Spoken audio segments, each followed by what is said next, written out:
ایک 10واں وصف کہ لوگوں کو دین سے متنفر نہ کریں، لوگوں کو دین سے متنفر نہ کریں، لوگوں کے دلوں میں دین کی محبت ڈالیں۔ یہ ایک واقعہ ہے سنن ابی داؤد میں، آپ صلی اللہ علیہ وسلم کے پیچھے حضرت معاذ بن جبل نماز پڑھتے تھے، نفلی نماز کی نیت باندھ کے آپ کے پیچھے نفل پڑھ لیتے اور پھر حضرت معاذ اپنی قوم کے پاس آتے اور اپنی قوم کے لوگوں کو فرض نماز پڑھاتے تھے۔ جب یہ قوم کے پاس آتے تو لمبی قرات کرتے تھے۔ ایک دن ایسا ہوا کہ ایک صحابی تھے جو دن بھر کھیتی باڑی کا کام کرتے تھے، محنت مشقت والا، وہ جیسے آئے حضرت معاذ بن جبل کے پیچھے انہوں نے نیت باندھی، حضرت معاذ بن جبل نے سورہ بقرہ شروع کر دی، سورہ بقرہ پڑھتے رہے، نماز بہت لمبی کر دی۔ اب یہ صحابی تھکے ماندے تھے، سارا دن کام کاج کرتے تھے، جب انہوں نے دیکھا کہ حضرت معاذ رکوع نہیں کر رہے اور سورہ بقرہ شروع کی ہیں، وہ سمجھے جب تک ختم نہیں ہوگی رکوع نہیں کریں گے، تو انہوں نے اپنی نماز توڑ دی اور اکیلے نماز پڑھ کے چلے گئے۔ اگلے دن لوگوں نے ان سے کہا کہ بھئی تو منافق ہو گیا، تو نے نماز چھوڑ دی، نماز توڑ دی۔ حضور کے دور میں جو جماعت سے نماز نہیں پڑھتا تھا اس کو منافق سمجھتے تھے کہ جو نماز نہیں پڑھتا گویا یہ مسلمان نہیں ہے، وہ کیسا مسلمان ہے جو نماز نہ پڑھے۔ اسی لیے آپ فرماتے تھے میرا دل چاہتا ہے میں نماز کے لیے کسی کو کھڑا کروں اور جو لوگ نماز کے لیے نہیں آتے ان کے گھروں میں جا کر ان کے گھروں کو جلا دوں کہ یہ کیوں نماز کے لیے نہیں آ رہے۔ تو یہاں اس صحابی نے جب نماز طویل کر دی تو یہ صحابی اپنی نماز پڑھ کے چلے گئے۔ لوگوں نے اس سے صبح کہا کہ بھئی تو منافق ہو گیا، تو نے نماز توڑ دی۔ یہ آپ صلی اللہ علیہ وسلم کے پاس آئے، کہا یا رسول اللہ میں منافق نہیں ہوں، حضرت معاذ نے نماز بہت لمبی کر دی تھی اور میں دن بھر محنت مزدوری کرتا ہوں، کام کاج کرتا ہوں، اتنی لمبی نماز میں قیام نہیں کر سکتا۔ آپ صلی اللہ علیہ وسلم کے چہرہ انور کا رنگ سرخ ہو گیا۔ آپ نے حضرت معاذ بن جبل کو بلایا اور بلا کر کہا یا معاذ افتان انت، اے معاذ کیا تو لوگوں کو فتنے میں ڈالتا ہے؟ اے معاذ کیا تو لوگوں کو دین سے دور کرتا ہے؟ اے معاذ کیا تو لوگوں کے دلوں میں دین کی نفرت ڈالتا ہے؟ تو کیوں اپنی نماز کو لمبی کرتا ہے؟ تو نماز مختصر کیوں نہیں پڑھاتا کہ تیرے پیچھے بیمار بھی ہیں، کمزور بھی ہیں، بوڑھے لوگ بھی ہیں، ذوالحاجہ بھی ہیں۔ آپ نے فرمایا آئندہ نماز پڑھاؤ گے سورہ شمس پڑھنا، سورہ طارق، سورہ بروج پڑھنا، سورہ لیل پڑھنا، اس کے علاوہ نہیں۔ یعنی اس واقعے میں ہمارے لیے سبق کیا ہے کہ دین سے کسی کو متنفر نہیں کرنا ہے بلکہ دین کی طرف سب کو لے کر آنا ہے۔ آپ کی زندگی کا یہ 10واں وصف تھا۔ آپ کی زندگی کا 11واں وصف کسی کو حقیر نہ سمجھنا۔ آپ صلی اللہ علیہ وسلم کسی کو حقیر نہیں سمجھتے تھے، امت کو بھی آپ نے درس دیا کسی کو حقیر نہ سمجھا جائے۔ صحیح مسلم میں واقعہ ہے، آپ صلی اللہ علیہ وسلم کے دور میں ایک سیاہ فام عورت تھی جو مسجد میں جھاڑو دیتی تھی، ساری مسجد کو صاف کرتی تھی، شکل و شباہت میں بڑی سیاہ فام سی تھی، بدصورت سی تھی، بظاہر حسن و جمال نہیں تھا، پوری مسجد کو صاف رکھتی تھی۔ جب اس کا انتقال ہو گیا تو رات کے وقت چونکہ اس کا انتقال ہوا تھا تو صحابہ نے مناسب نہیں سمجھا کہ آپ صلی اللہ علیہ وسلم کو نیند سے جگائیں اور حضور کی نیند خراب کریں، تو انہوں نے وہ جو عورت تھی اس کو عورتوں کے ذریعے غسل دلوا کر اس کی تدفین کر دی۔ آپ صلی اللہ علیہ وسلم کو پتہ نہ چلا۔ صبح کے وقت جب آئے تو آپ صلی اللہ علیہ وسلم نے سوال کیا، آپ نے فرمایا کہ بھئی اس عورت کا کیا ہوا جو مسجد کی صفائی کرتی تھی؟ لوگوں نے کہا اس کا انتقال ہو گیا۔ آپ نے فرمایا افلا کنتم آذنتمونی، تم نے مجھے کیوں نہیں اس کی اطلاع دی؟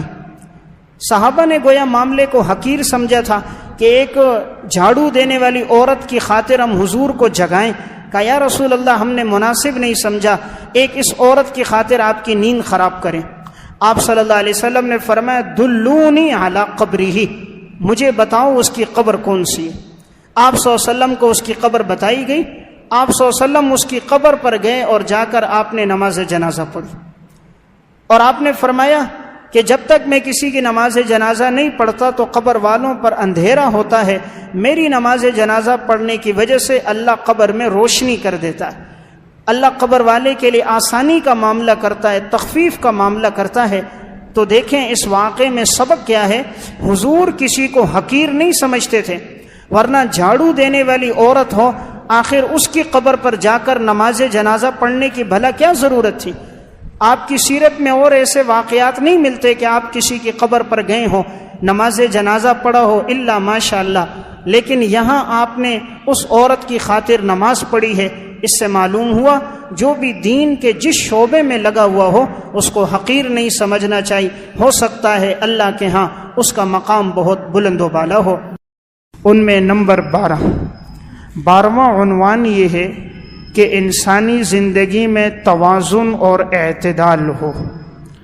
انسان اپنی زندگی میں اعتدال کو لے کر آئے، اور یہی تعلیمات ہیں آپ صلی اللہ علیہ وسلم کی۔ صحیح بخاری میں واقعہ ہے، 3 صحابہ اکرام آپ صلی اللہ علیہ وسلم کے گھر تشریف لائے۔ اتفاق سے آپ صلی اللہ علیہ وسلم گھر میں موجود نہیں تھے، تو انہوں نے ازواج مطہرات سے پردے کے پیچھے چند سوالات کیے۔ آپ کی رات کی عبادت کے بارے میں پوچھا، آپ کے صوم و صلات کے متعلق پوچھا، تو ازواج مطہرات نے آپ صلی اللہ علیہ وسلم کی عبادات کے بارے میں انہیں بتایا۔ اب یہ جو 3 صحابہ تھے آپس میں مشورہ کرنے لگے۔ ان میں سے ایک نے کہا کہ میں ساری زندگی روزہ رکھوں گا، کبھی افطاری نہیں کروں گا۔ دوسرے نے کہا کہ میں ساری زندگی شادی نہیں کروں گا، یعنی زندگی عبادت میں گزاروں گا۔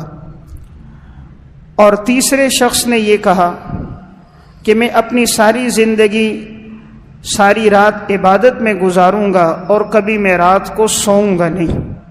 کہا آپ صلی اللہ علیہ وسلم تو بخشے بخشائے ہیں، آپ معصوم ہیں، آپ کے تو گناہ کوئی نہیں، تو اگر آپ رات کو آرام بھی کرتے ہیں، تہجد بھی پڑھتے ہیں، تو آپ کا مقام تو بلند ہے، لیکن میں ساری رات عبادت کروں گا، میں سوؤں گا نہیں۔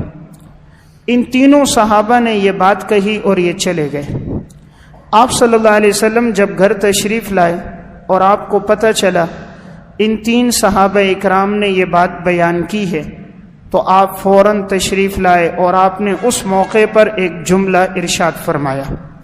آپ نے فرمایا واللہ انی لاخشاکم للہ واتقاکم لہ، اللہ کی قسم میں تم میں سب سے زیادہ اللہ سے ڈرنے والا ہوں، اور میں تم میں سب سے زیادہ متقی اور پرہیزگار ہوں۔ لیکن اصوم و افطر، لیکن میں روزہ بھی رکھتا ہوں، افطاری بھی کرتا ہوں۔ واصلی وارقد، میں رات کو نماز بھی پڑھتا ہوں اور آرام بھی کرتا ہوں۔ واتزوج النساء، اور میں نکاح بھی کرتا ہوں۔ فمن رغب عن سنتی فلیس منی، جو میری سنت سے اعراض کرے گا وہ مجھ سے نہیں ہے۔ دیکھیں اس روایت میں حضور نے اعتدال بتایا، امت کو توازن بتایا، کہ صحابہ نے جب یہ بات کہی کہ ایک نے میں ساری زندگی روزے رکھوں گا، یہ اعتدال نہیں ہے۔ انسان چند عرصہ تو رکھ سکتا ہے، پھر جب بیماریاں اور بڑھاپا آتا ہے تو اس کو برقرار رکھنا مشکل ہوتا ہے۔ اس لیے آپ نے فرمایا روزہ بھی رکھو، افطاری بھی کرو۔ دوسرے نے جو کہا کہ میں نکاح نہیں کروں گا، حالانکہ ہر انسان کے ساتھ خواہشات نفسانیات موجود ہیں، اس لیے آپ نے فرمایا کہ میری سنت یہ ہے کہ تم نکاح کرو۔ تیسرے نے یہ جو بیان کیا کہ میں ساری رات قیام کروں گا، آرام نہیں کروں گا، تو آپ نے فرمایا میرا طریقہ یہ ہے کہ میں قیام بھی کرتا ہوں، آرام بھی کرتا ہوں۔